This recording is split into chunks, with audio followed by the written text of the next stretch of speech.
নির্ধারিত মূল্যে তারা বিক্রি করতে পারবে।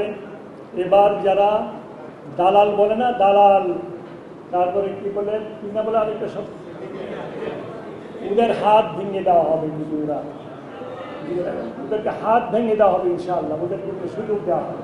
আমরা অতীতে যেমনটা দেখেছি যে চামড়ার দাম না পেয়ে মাটিতে দাবাই দিয়েছে, দেখি নাই আমরা?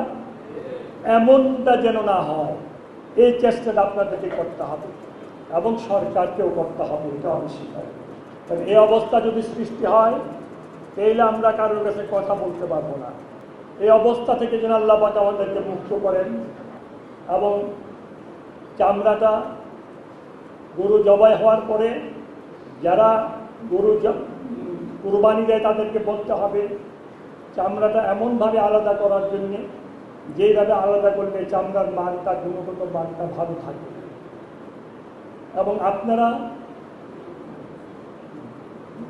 তাড়াতাড়ি চামড়াটা কালেকশন করে আসল জায়গায় পৌঁছে দিতে চেষ্টা করবেন।